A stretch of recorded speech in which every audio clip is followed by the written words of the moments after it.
kadib markii gumaystihii ingiriisku uu shaaciyey in gebi ahaanbaa gobolka ogaadeen uu ku wareejiyey gumaysiga xabashida ayaa waxaa bilowday kacdoonno iyo halgamo isdaba joog ah oo ka socda dhulkaasi. الله يولد دمي دفق لي الأحمر أنا دورنا ديري دورنا دور دقوا شلا دفتور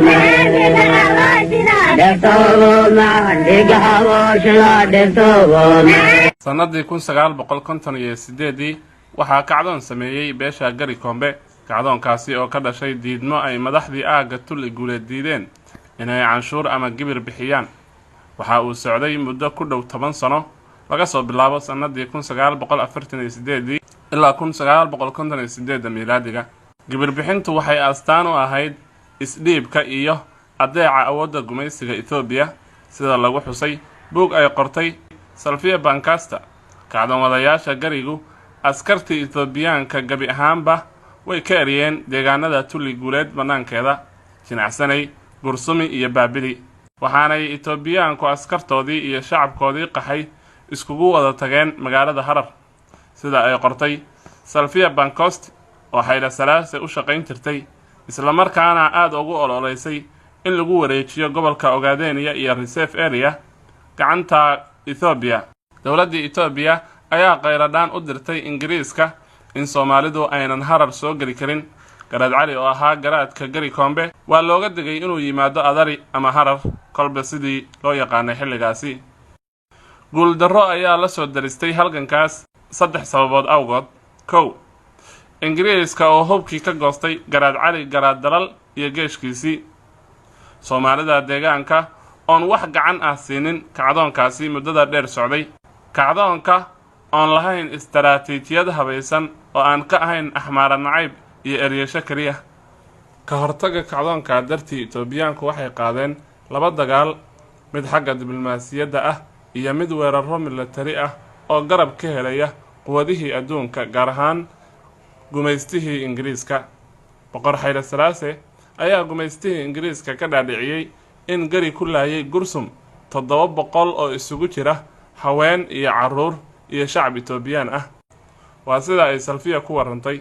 inkasta oo wax cadayna lahaynin, laakiin Ingiriisku wuxuu qaatay been abuurkii Etoobiyaanka. mar haddii uu xagga diblomaasiyadda ku adkaaday Hayle Selassie, waxa uu qaaday guluf ciidan oo xoogan, wuxuuna weeraray dhulkii Garigu deganaa iyada oo uu adeegsanayo kanooniyo, waxayna Soomaalidu dagaalkaas u taqaanaa dagaalkii kanooniga. sanadkii 1957 Garigii wuu jabay. 7 nin oo ka mid ahaa madaxdiisii waxaa lagu daldalay faras magaalaha Jigjiga, waxaana halkaas ku soo afjarmay guushii iyo guuldarradii kacdoonkii ugu horreeyay ee Ethiopia halis geliya.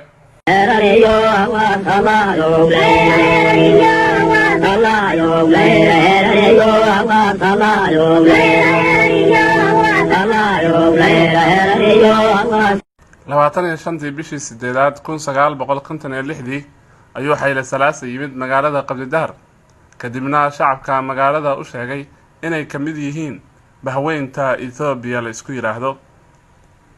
sanadii 1960 waxaa xornimada qaatay 2 gobol ee waqooyi iyo koonfur, kadibna ku midoobay magaca Republic of Somalia.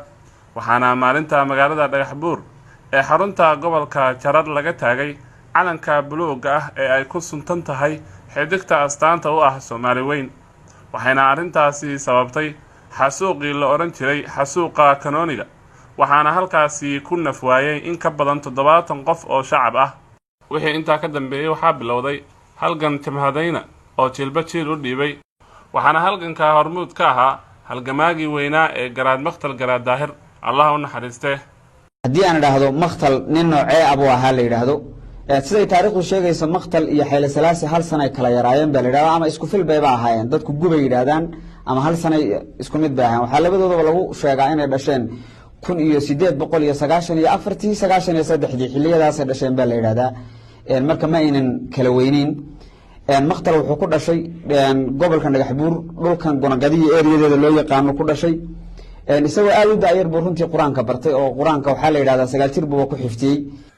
1920 Garaad Maqtal Daahir waxa uu noqday garaadka guud ee reer Isaaq Ogaadeen kadib markii adeerkii Cabdi oo la filayay inuu noqdo garaad kana mid ahaa ciidamada Ingiriiska uu dakano galay markii uu sun siiyey ciidan Etoobiyaan ah oo aad u fara badan, saraakiil iyo ciidamana laayay, hubkiina ka urursaday.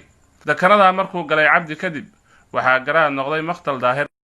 muddo 10 sano oo garaad Maqtal Daahir u xidhnaa Hayle Salaase waxa uu soo baxay 1961 kadib markii uu xabsiga ka soo baxay. garaadku Hayle Salaase wuxuu u magacaabay gudoomiyaha gobolka Dhagaxbuur ama Jarar loo yaqaano.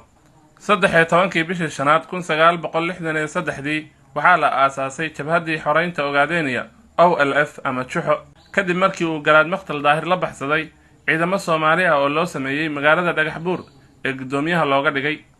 garaadku markii uu baxsaday kadib wuxuu fariimo u diray dhammaan cuqaasha waxgaradka iyo odayaal dhaqameedka qabaa'ilada ku nool geyiga Soomaali galbeed Ogaadeniya.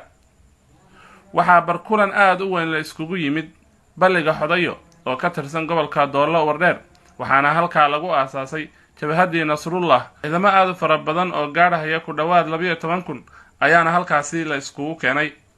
jabhadda Nasrullah waxay dagaal foolka foora la gashay ciidamada Xabashida ee dalka lagu wareejiyay. intaasi kadib Hayle Salaase wuxuu bilaabay ciqaab wadareed, wuxuuna aad u xasuuqay guud ahaanba shacabka Soomaali galbeed Ogaadeniya. Allah yo leera yo awas Allah yo leera Allah yo leera yo awas Allah yo leera. waxaa halganka gacan buuxda markii hore siiyay dowladii Soomaaliyeed kadib markii hogaamiyaasha jabhadda Nasrullah ay qayladaan u dirsadeen dowladii curdanka ahayd ee Soomaaliya. waxayna dowladda oo xilligaasi uu madax ka ahaa Allah u naxariiste Cabdirashiid Cali Sharmaake jabhadda la garab istaagtay wixii ay awooday ee taageero ahaa, taasi oo markii dambe sababtay dagaalkii dhex maray Soomaaliya iyo Itoobiya ee 1964. waxayna taasi cadaynaysaa in dowladii Soomaaliyeed ee xilligaasi ay ka goonayd mideynta shanta Soomaaliyeed. garaad Maqtal Daahir oo hormuud u ahaa halgamadaasi ayaa lagu suntay inuu ahaa haliyey qaran, wuxuuna cabsi taariikhi ah geliyay Itoobiya oo markii dambe Hayle Salaase dalbaday in nolol iyo meyd mid uun lagu keeno garaadka. guuldarraduse waxay timid markii ay heshiiyeen labadii dhinac ee Itoobiya iyo Soomaaliya, isla markaana ay kala saxiixdeen heshiis caalami ah bishii Abriil 6, 1964 Khartoum oo ah magaalo madaxda Suudaan. heshiiskaas kadib waxaa ra'iisul wasaarihii hore ee Soomaaliya Allah u naxariistay Cabdirasaaq Xaaji Xuseen uu amray in dadkii deegaanadaasi ka yimid ee hubaysnaa hubka dhigaan dibna ugu noqdaan deegaanadoodii, sida ay qortay New York Times oo 1964 waraysi ka qaaday garaad Maqtal Daahir.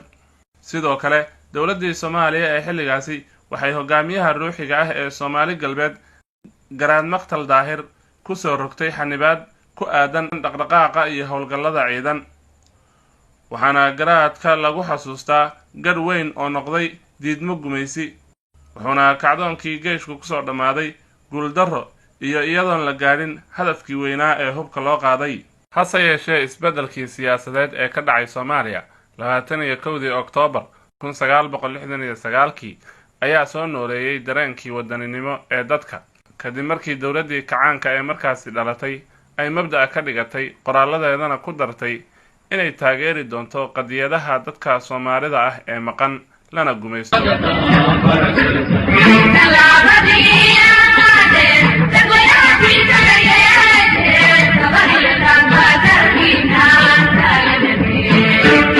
iyada oo laga duulayo dareenkaas ayaa sanadkii 1970 waxaa xoogaystay dhaqaaqyo halgameed oo ay hormuud ka ahaayeen dhalinyarada mutacalimiinta ah ee kala jooga gudaha Soomaali galbeed Ogaadeniya, dibadda iyo Soomaaliyaba.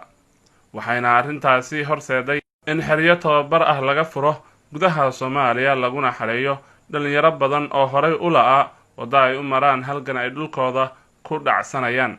sanadii 1973 waxaa la aasaasay xisbigii xoreynta Ogaadeniya, laakiinse durba wuu burburay.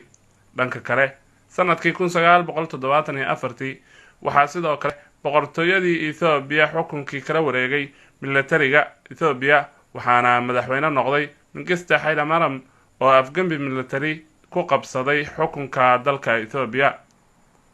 dhanka kale dowladda kacaanka ayaa si gooni ah u maamustay halgamaa garaad makhtal garaad daahir waxayna beer iyo guri ka siisay degmada Janaale ee gobolka Shabeellaha Hoose. Kacaankuna umuusa ogolayn inuu ka mid noqdo jimhadihii xoreynta Soomaali galbeed iyadoo ay dowladdu ku sababaysay in garaadku howlgab noqday. wixii muddada ka dambeeyay wuxuu garaadku ku noolaa magaalada Muqdisho ilaa burburkii Soomaaliya kadibna wuxuu u soo guryo noqday hoygiisii markii dambana wuxuu garaadku ku dhintay Addis Ababa 1999.